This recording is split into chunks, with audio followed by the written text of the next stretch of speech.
Blackpool and Fleetwood, Lytham and Kirkham, St Anne's and Thornton. In fact, to wherever you are from here. File Coast Radio. Yes, it's 11 minutes past 11. I do like it when things match like that. 11:11 is good for my OCD. Anyway, I'm here this morning with my special guest, PC Ian Ashton from Lancashire Constabulary. Hello, Ian. How are you today? Good morning, Lindsay. How are you? You're looking good. I like the jumper. Thank you. I thought I'd come casual today. Hey, what about Chris? Have you got a nice Christmas jumper? I've got one lined up, yes. I bet you have as well, haven't you? Is it all glittery with lights on? It's going to flash. Oh, I say, enough of flashing. So, how's things with you? What is it that you're up to these days in the constabulary? Absolutely brilliant, to be honest. I've probably got the best job in the constabulary. Well, I think I have anyway. I'm currently the Community Cohesion and Hate Crime Officer based over in West Division. So West Division covers Blackpool, Fylde, Lancaster, Morecambe and Wyre. So quite a big area, and there's just myself and a lady called Renee who works alongside me, who's a diversity link worker, and it's our responsibility to coordinate and oversee issues relating to community cohesion and hate crime.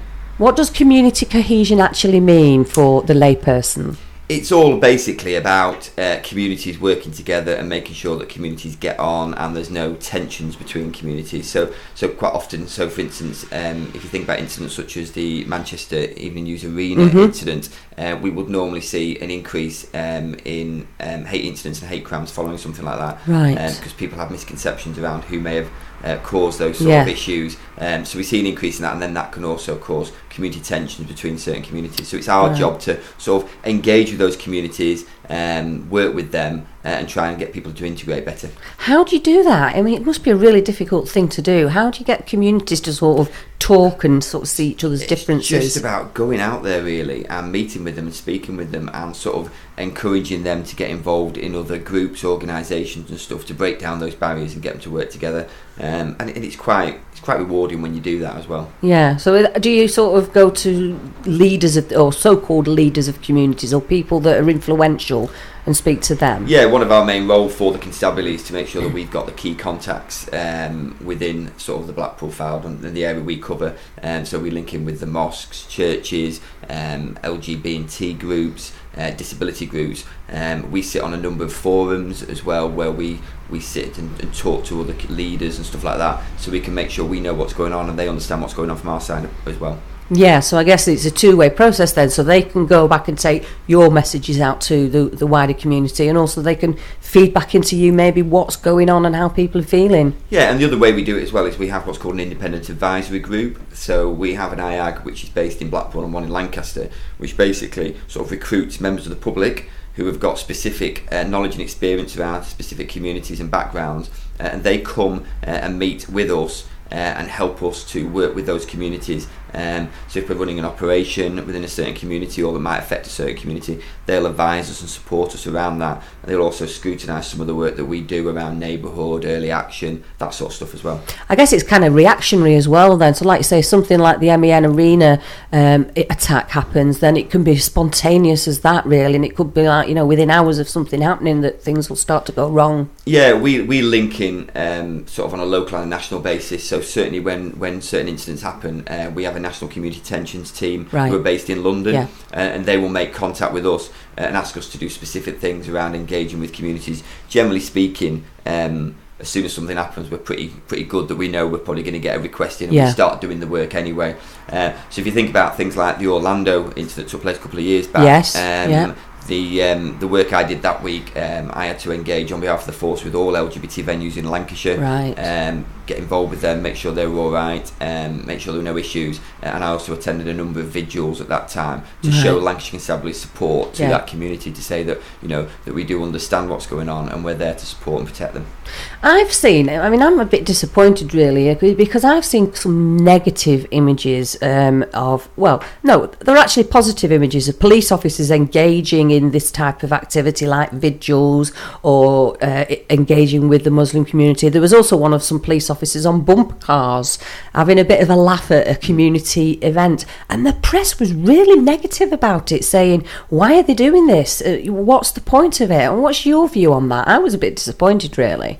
it's really important that we get the right balance at the end of the day. And, you know, we need to go out there and we need to engage. There are so many different communities out there, different ages, different genders, different race, religion, all that sort of stuff. And we need to engage with those, and we need to engage in the best way. And if that means going to a sports day of fate and doing that work, and we can afford to do that, and the time to do that, then it's the right thing to do. Because it's about breaking down barriers.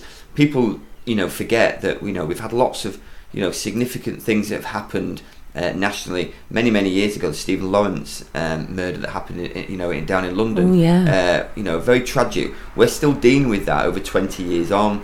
And we need to make sure that things like that don't happen in our area, or if things do happen, we're ready and we've got those links with those communities. And sometimes it's just about being ourselves, and that's very much why I'm passionate about it. And you know this, Lindsay, because, you know, you used to do my role. You know, for me, I'm passionate about getting involved and doing stuff, especially around LGBT and disability.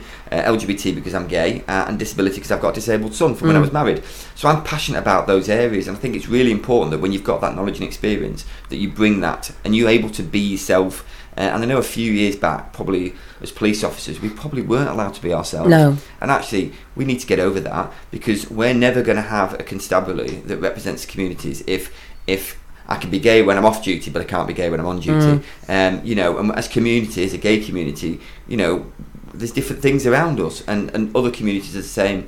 And we need to embrace that and value that difference and inclusion, and make sure that when police officers come to work, they can be themselves. And actually, you know, we are only human at the end of the day. And as long as it's appropriate, and there's a reason behind it, and we're achieving something, I don't see there's an issue with it. No, I just think sometimes the press are absolutely miserable. You're damned if you do, you're damned if you don't. If you're like stood there looking all military on Preston New Road and you're policing frackers, then you're typecast as this, you're the hardcore force, and you're this, that, you're bully boys.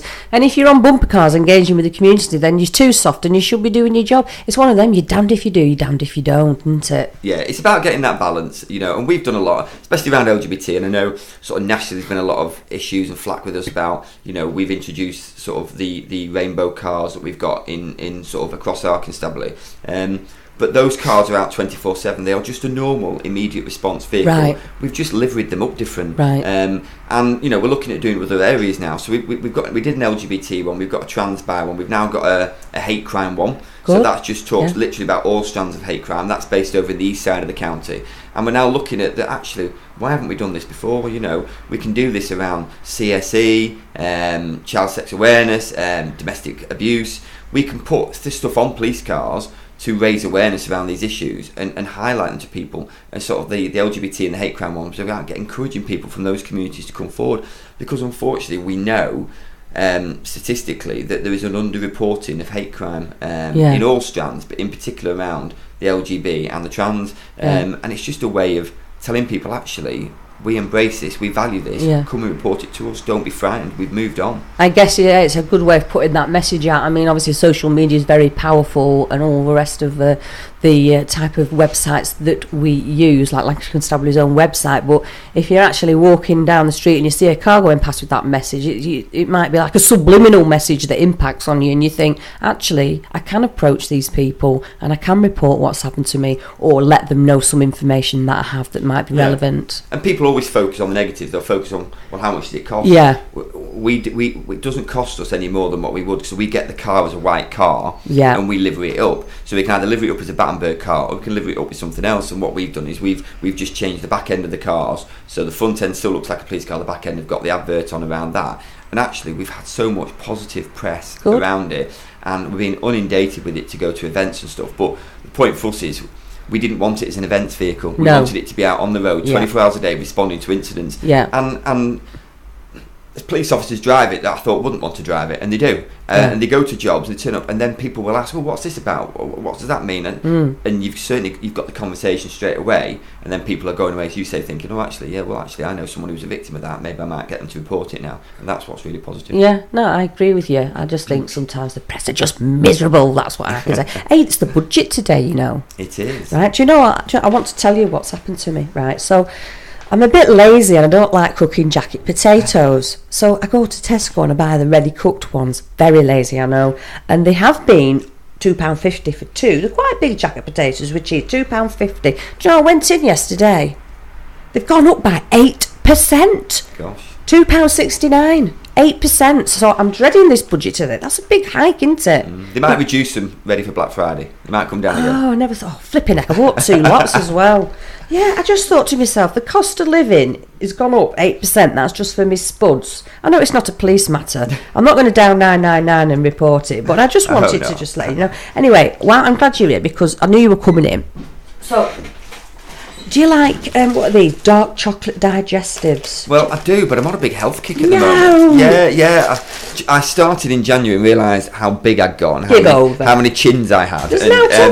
And I got a personal trainer, and he's absolutely fantastic. And I've been working with him now since sort of February, and I'm sort of on my way to sort of losing quite a bit of weight, toning up and stuff like that. So I can't have chocolate biscuits. So you don't want If he was listening to this now, he'd go absolutely mad. Because I've been eating really bad this week because my little lad's in hospital again at the moment. So I've been eating loads of rubbish, and I've started to put the weight back on again. So he's going to go mad when I turn up tomorrow night. So you don't want one of me dark chocolate, do you? Well, I'm going to have one. Really, really good. Right, what we'll do, I'm going to stick a tune on, and then when we come back, we'll have a little bit of a chat about hate crime and what that actually is and how we report it to you. Now, the song I'm going to play for you, I'll play it for all police officers who come into the studio.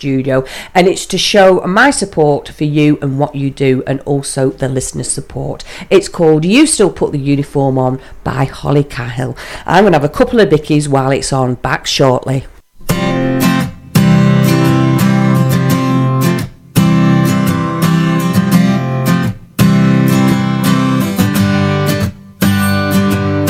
People will talk, though they don't understand. Situations you're in can get so out of hand. They'll state their lies as if they are fact. Once the damage is done, you can't take it back. You do your best to protect and serve, but are treated in ways that you don't deserve. They call your names and spit in your face, but if you weren't there, who would take your place? 'Cause you spend your life in danger, could take a bullet for a stranger. Always have to be brave and tough, though it'll never be enough. And when they're critical of you, they should walk a mile in your shoes. The days are hard, the nights are long, but you still put the uniform on.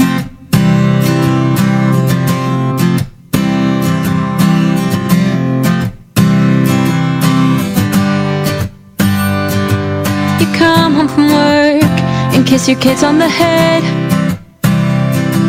Chase monsters from the streets and out from under their beds.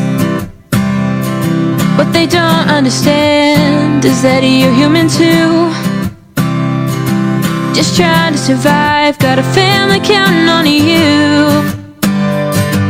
You do your best to protect and serve, but are treated in ways that you don't deserve. They call your names and spit in your face, but if you weren't there, who would take your place? Who would take your place? 'Cause you spend your life in danger, could take a bullet for a stranger. Always have to be brave and tough, though it'll never be enough. And when they're critical of you, they should walk a mile in your shoes. The days are hard, the nights are long, but you still put the uniform on.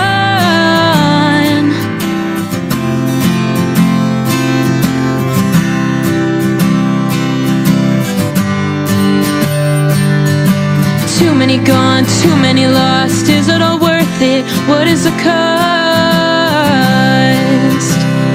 Yeah. Mothers and fathers, sons and daughters, got so much to lose. Why do you bother? But you always choose to spend your life in danger.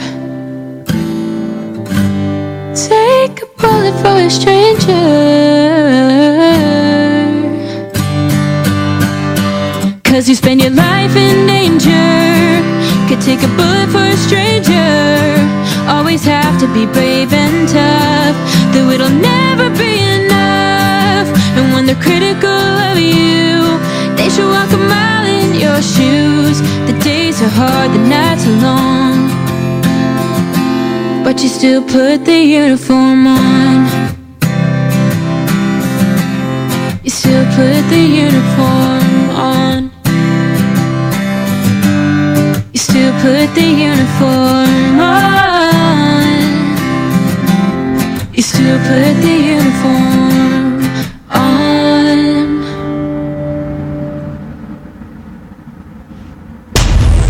Filed Coast Radio. Bigger, faster, and more powerful. Don't say I didn't warn you. The first thing you know, of course, is smoking marijuana.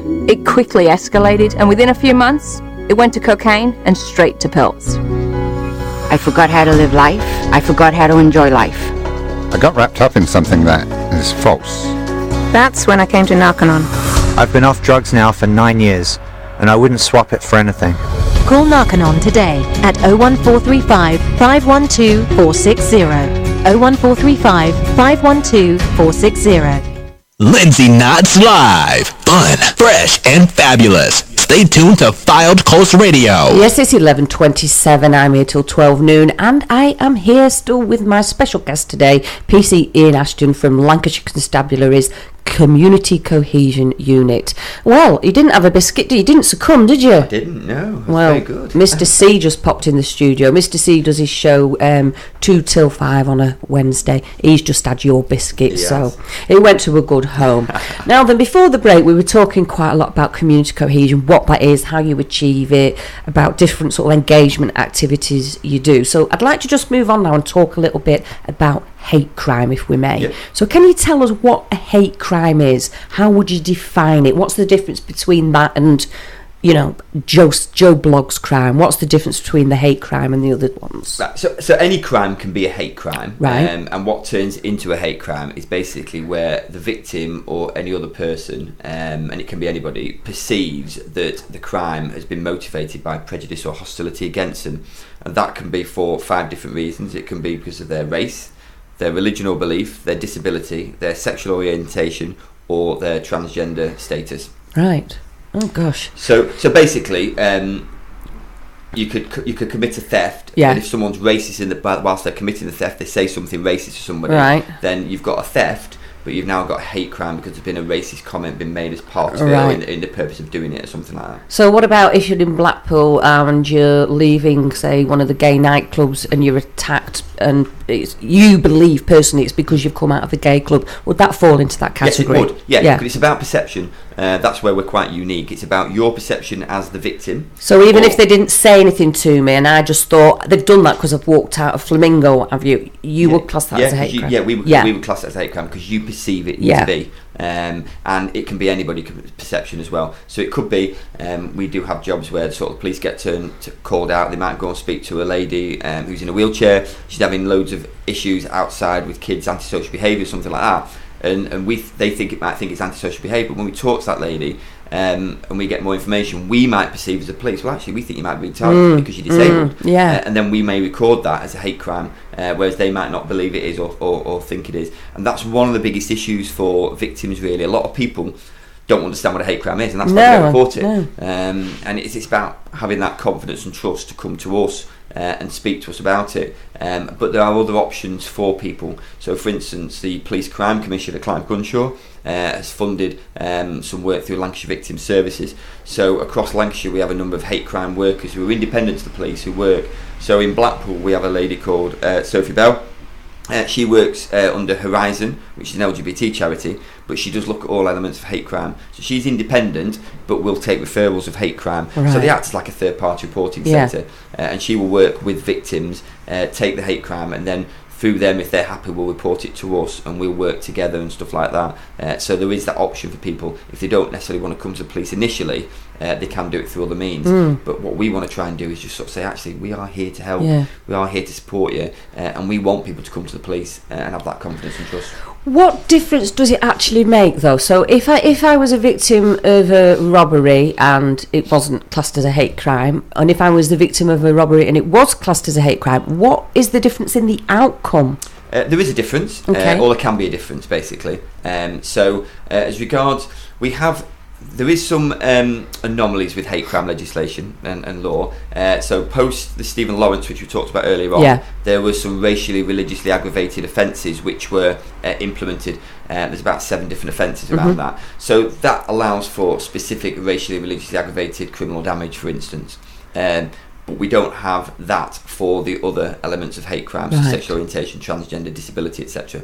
But we do have some other legislation which allows us to apply for a sentence uplift. So what we can do is we can put a recommendation in through to the Crown Prosecution Service, and they can as well, that basically where there is a hate element or prejudice, hostility, and we could show that as part of the commission of the offence, we can apply for a sentence uplift. So what that could mean is basically, whereas you might, and I'm saying this hypothetically because I haven't got the thing, but say for instance you might get 6 months for a specific offence of theft. If we could prove there's a hate element and the judge takes that into consideration when they've been convicted, and it has to be on conviction and found guilty, then that sentence may increase to a harsher sentence. So the bottom line is, if people report hate crimes to us, if there's a hate element, then the sentence can be higher than just for the basic offence. Right. Oh, that's good. So one of the things I'm just thinking in my head, if I was a victim and I'm vulnerable already, and I'm a victim of a hate crime, and I come and report it, how can I be looked after? I mean, what about when I go to court? Because I'm already vulnerable and I'm already feeling, anxious and worried about what's happened. How can I be looked after as a victim? Well, there's lots of stuff that we as the police can put in place. Obviously, we've got victim support, who we refer people into, so they will support victims. Lancashire Victim Service, I talked about before, Sophie, certainly they've got opportunities to support the victim through the court process and look after them as well. But we can also put special measures in place. So we can, through the court, allow for special measures in place. That might be a case of someone being screened off so they can't be seen. We've done that recently with sort of trans victims who obviously might not be trans all the time. So we've been able to put in measures to prevent the media from releasing information around them and protect them in the court, likewise with witnesses and victims as well. There's lots of stuff we can do, and it all comes under special measures schemes, and there's also like doing videos and stuff like that, so we can do quite a bit if we put in for that, and we think it's relevant, it's right, and we will do our utmost to protect people, and especially around LGBT, especially around trans people who maybe cross-dress. So they're not trans 24/7, but they might cross-dress at weekends if they become a victim. There's obviously a lot of sensitivities around protecting those individuals and making sure. We've also got other people who might be a victim. It might be someone who's like a 16 or 17-year-old boy who's not out to his parents or his family, who's gay, who's living that life but doesn't want people to know. Again, we can look to protect that witness or that victim to make sure that information doesn't get out and they don't become further vulnerable. Yeah, because that's what I was thinking. You don't want to make things worse, really, but they sound like, you've got a lot of options open to you there. Yeah, I think we've moved on. There's a lot of work still to be done around hate crime law and legislation. As I say, there's lots of anomalies. We've got racially, religiously aggravated offences. We haven't got it for the others. So there's some work to do, and I know that's something that's being looked at the moment by the government around trying to bring that hate crime legislation. The other thing I want to sort of talk about as well while I'm here, because we're talking about hate crime, is that although legislation doesn't include it at the moment, we're doing quite a lot of work with the Sophie Lancaster Foundation. Right. So Sophie Lancaster was murdered for being a goth over in the east side of the county. Just over 10 years ago now. It's just been a 10-year anniversary. And we do quite a lot of work with Sylvia and that team. And we're one of the forces now that will actually record hate crimes and hate incidents relating to lifestyle alternative subculture. So if you are a victim of that, we will record it. We just need to be mindful for victims that where we've got the sentence uplift for the other 5 elements, we don't have that at the moment for that, but we will treat them in the same way and make sure they get the right level of service. But I know that's something that Sylvia is massively working with the Home Office government to try and get legislation brought in around that. But I think it's important that we do sort of say that we do record incidents of that. It is important, and I think if you highlighted that fact even to the magistrates or the judge, it would be in their mind there then when they're passing sentence, even though they efficiently can't uplift it, they'll be thinking in the back of their mind, well, hang on, this is because this person is in whatever square box or circle that they're in. Yeah, so I think that's really important. So yeah. we obviously take witness statements off people, but we also have victim impact statements. So it's really important that we get victims to give a victim impact statement, and we can actually do community impact statements now as well. So we can actually go out to key individuals within the community who can provide a statement on behalf of that community, which again will support evidence if something's significant happened or something like that, to provide us with that evidence at court and stuff like that. Okay, so how do we find you? How do we get hold of you personally, Ian? Do we go through Lancashire Constabulary's website, or if what's the best way? If people want to report a hate crime, there's a number of options. So they can go on to Lancashire Constabulary's website and they can report it directly on there. There is a button on the main page that allows you just to click on it to report a hate crime, and then you can fill in the details. That will come into our force control room, and it will be dealt with like any other incident. It's not instant, but it will be done fairly quickly. Obviously, people can ring 999 in emergency. Non-emergencies, it's 101. Right. Lancashire Victim Services, who I spoke about before, which was Sophie Bell, they can be contacted on 0300 323 0085, and I say they're independent. I'm quite out there, so as regards, I'm on Twitter, so you can follow me on Twitter. I'm at PC Ian Ashton, so you can follow me on Twitter. We also have a diversity one, which is at Lanc Polyquality, and again you can follow that through my Twitter page. We also have, specifically for the LGBT community, we have an LGBT policing Facebook page. So if you go on Facebook, you can find us on there. But if anyone's struggling, go through Lancashire Constabulary website or Lancashire Constabulary Facebook page, and they'll put you in touch with us, because most people know how to reach us. Obviously I cover the Blackpool area. There is an equivalent team of me that covers the south side, which is Preston, Chorley, South London, stuff like that, and there's one over in the east side of the county as well. Excellent. Well, it sounds like you've got it all in hand. Is it a post that you intended to stay in? You're not moving on anytime soon, I hope? Not at the moment, unless I'm told otherwise, or I don't think I shouldn't do. But no, at the moment, I'm happy doing what I'm doing. We've got a really good Deputy Chief Constable, Sunita Gamblin, who's just joined us from Derbyshire. She's really, really positive around all the work around valuing difference, inclusion, hate crime, stuff like that. She came to a Transgender Day of Remembrance event we held last night, and she's really keen around these issues and things, and as far as I can see at the moment, we're only going to sort of keep at this. So at the moment, hopefully I'm staying where I am. Brilliant. Well, it's been fantastic talking to you, Ian. To catch up with you. Catching up, long time no see. We've not had a Christmas party for a while, have we? No, we haven't. I know. I think we need to sort that out. We do. Anyway, lovely to speak to you. Thanks very much, and I wish you all the very best with what you're doing. Thanks very much for inviting me in. Fylde Coast Radio. Bigger, faster, and more powerful. Sponsored by Blackpool Music Academy.